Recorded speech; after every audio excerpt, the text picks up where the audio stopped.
ತೆಂಕುತಿಟ್ಟು ಯಕ್ಷಗಾನದ ದಶಾವತಾರಿ ಎನ್ನುವುದು ಸೂರಿಕುಮೇರು ಕೆ ಗೋವಿಂದ ಭಟ್ಟರಿಗೆ ಸಲ್ಲುವ ಮಾತು. ದಶಾವತಾರ ಎಂದರೆ 10 ಅವತಾರಗಳು. ಆದರೆ ಗೋವಿಂದ ಭಟ್ಟರು ಯಕ್ಷಗಾನದ ಮಟ್ಟಿಗೆ ಅದಕ್ಕಿಂತಲೂ ಮಿಗಿಲು. ಸುದೀರ್ಘ ಕಾಲ ಯಕ್ಷರಂಗವನ್ನು ಬೆಳಗಿದ ರಾತ್ರಿಗಳಲ್ಲಿ ಅವರು ಎತ್ತಿದ ರೂಪಗಳು, ಅಭಿನಯಿಸಿದ ರಸಗಳು, ನೀಡಿದ ವಾಚಕಗಳು ಅಗಣಿತ ಎಂದರೆ ಅತಿಶಯವಲ್ಲ.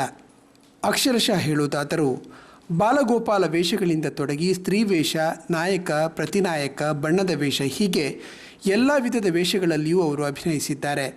ಹೀಗಾಗಿ ಅವರು ದಶಾವತಾರಿ ಎಂಬುದು ನಿಜವೇ. ತೆಂಕುತಿಟ್ಟಷ್ಟೇ ಯಾಕೆ, ಬಡಗಿನಲ್ಲಿಯೂ ಅವರು ತಿರುಗಾಟ ಮಾಡಿದ್ದಾರೆ. ಬಂಟ್ವಾಳ ತಾಲೂಕಿನ ಕುಕ್ಕೆಮನೆಯಲ್ಲಿ ಕೆ ಶಂಕರನಾರಾಯಣ ಭಟ್ ಹಾಗೂ ಕೆ ಲಕ್ಷ್ಮೀ ಅಮ್ಮ ದಂಪತಿಯ ಪುತ್ರನಾಗಿ 1938 ಮಾರ್ಚ್ 22ರಂದು ಜನಿಸಿದ ಗೋವಿಂದ ಭಟ್ಟರು ವಿಟ್ಲ ಕೋಡಪದವಿನಲ್ಲಿ ಪ್ರಾಥಮಿಕ ಶಿಕ್ಷಣ ಪಡೆದವರು. ತನ್ನ 12ನೇ ವಯಸ್ಸಿನಲ್ಲಿ 1951ರಲ್ಲಿ ಯಕ್ಷಗಾನ ಕಲಾವಿದನಾದ ಗೋವಿಂದ ಭಟ್ಟರಿಗೆ ಅದು ಹೊಟ್ಟೆಪಾಡಿನ ಅನಿವಾರ್ಯವಾಗಿತ್ತು. ಆದರೆ ಮುಂದೆ ಅದು ಯಕ್ಷಗಾನ ಕ್ಷೇತ್ರಕ್ಕೊಂದು ಮುಕುಟಮಣಿಯನ್ನು ನೀಡಿತು ಎಂದರೆ ತಪ್ಪಲ್ಲ.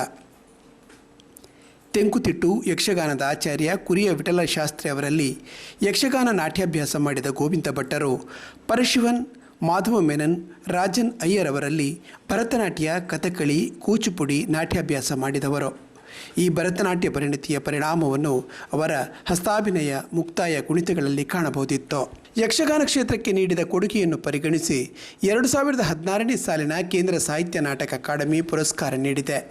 2008ನೇ ಸಾಲಿನ ಕರ್ನಾಟಕ ರಾಜ್ಯೋತ್ಸವ ಪ್ರಶಸ್ತಿ, ಕನ್ನಡ ಸಾಹಿತ್ಯ ಪರಿಷತ್ತು ಪುರಸ್ಕಾರ, ಕರ್ನಾಟಕ ಜಾನಪದ ಅಕಾಡೆಮಿ ಸಾಧನಾ ಪ್ರಶಸ್ತಿ ಸಹಿತ 100 ಪ್ರಶಸ್ತಿಗಳು ಗೋವಿಂದ ಭಟ್ಟರಿಗೆ ಲಭಿಸಿದೆ. ಅಂತಹ ಗೋವಿಂದ ಭಟ್ಟರು ಮಾರ್ಚ್ 20ರಂದು ರಾತ್ರಿ ತೀರ್ಥಹಳ್ಳಿಯ ಹೆದ್ದೂರಿನ ಸ್ವಗೃಹದಲ್ಲಿ ನಿಧನ ಹೊಂದಿದ್ದಾರೆ. ಅವರು 3 ಪುತ್ರರನ್ನು ಅಗಲಿದ್ದಾರೆ.